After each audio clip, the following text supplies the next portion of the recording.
warahmatullahi wabarakatuh. Apa kabar anak-anak hebat? Ketemu lagi dengan Ibu Dini dalam pembelajaran IPA. Hari ini kita akan belajar mengenai organ tumbuhan. Nah, sebelum mulai belajar, alangkah baiknya kita mengingat kembali pembelajaran kita minggu lalu melalui pantun Ibu berikut ini. Disimak ya.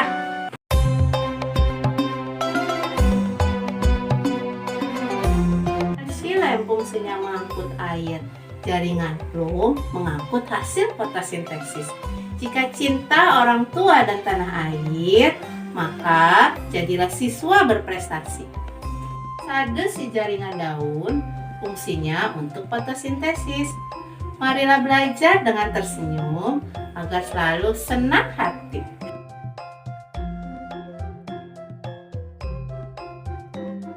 Jadi minggu yang lalu sudah ingat ya, kita belajar mengenai jaringan tumbuhan. Nah, hari ini kita akan belajar mengenai organ tumbuhan. Perhatikan ya anak-anak, semuanya dengan seksama. Oke? Nah, perhatikan di sini ada tumbuhan ya. Nah, organ tumbuhan terdiri dari yang satu, lihat ada bunga, kedua ada daun, ketiga ada buah ya. Buah nanti berkembang menjadi biji. Lalu ada batang dan terakhir ada akar. Jadi ada kurang lebih 5 ya. Tadi satu organ tumbuhan itu apa? Bunga, kedua daun, ketiga ada buah, keempat ada batang, ke-5 biji, dan terakhir ke-6 adalah akar. Berarti ada 6 organ ya. Nah, tadi kan ada 6 organ tumbuhan. Hari ini kita akan bahas 3 organ dulu. Kita akan bahas satu bunga, kedua ada biji, dan ketiga kita akan bahas buah. Bunga adalah organ tumbuhan yang sangat indah, berfungsi sebagai organ reproduksi generatif pada tumbuhan. Ada yang tahu kenapa ya bunga itu berfungsi sebagai organ reproduksi generatif?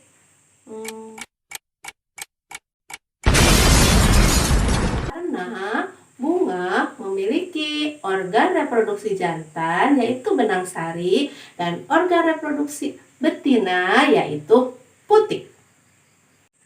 Berdasarkan bagian-bagian bunga, ada bunga lengkap dan ada bunga tidak lengkap. Bunga lengkap memiliki bagian 1, mahkota bunga, 2, kelopak bunga, 3, benang sari, keempat, putik. Ayo anak-anak, kita belajar bagian-bagian bunga. Perhatikan gambar bunga berikut ini. Bagian bunga lengkap itu terdiri dari 1 mahkota bunga atau namanya korola. Nah, mahkota bunga ini biasanya sangat indah, berwarna-warni karena berfungsi untuk menarik perhatian serangga ataupun hewan untuk membantu bunga melakukan penyerbukan. Yang kedua yaitu kelopak bunga. Ya, beda ya kalau mahkota itu yang indahnya. Kalau kelopak itu di bawah, bagian yang melindungi bunga saat bunga itu masih kuncup. Ya, itu kelopak bunga atau kalik. Yang selanjutnya ada tangkai bunga. Ya, tangkai bunga fungsinya untuk menempelkan bunga pada batang tumbuhan. Jadi kan bunga menempel pada batang tumbuhan itu oleh tangkai bunga.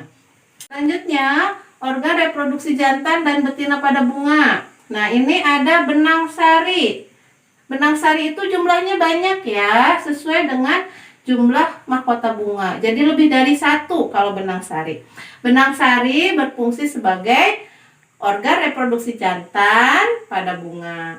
Biasanya benang sari itu ada kepala sarinya. Nah, kepala sarinya itu yang berwarna kuning biasanya. Kalau kita pegang bunga lalu ada yang nempel kuning-kuning di jari, nah itulah serbuk sari yang ada di kepala sari.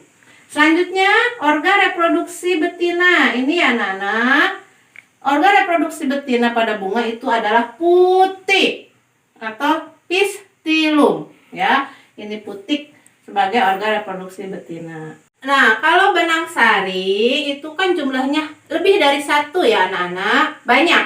Tapi kalau putik ya, putik itu jumlahnya satu bunga, satu putik.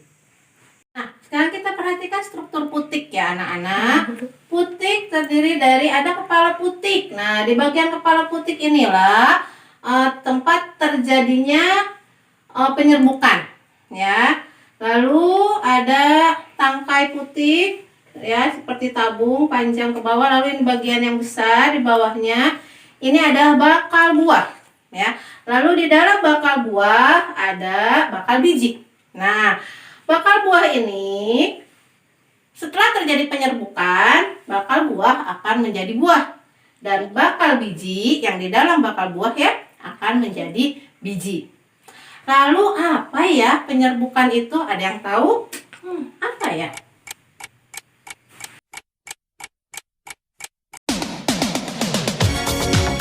Penyerbukan adalah peristiwa jatuhnya serbuk sari ke kepala putik sehingga terjadi proses pembuahan. Selanjutnya organ generatif buah.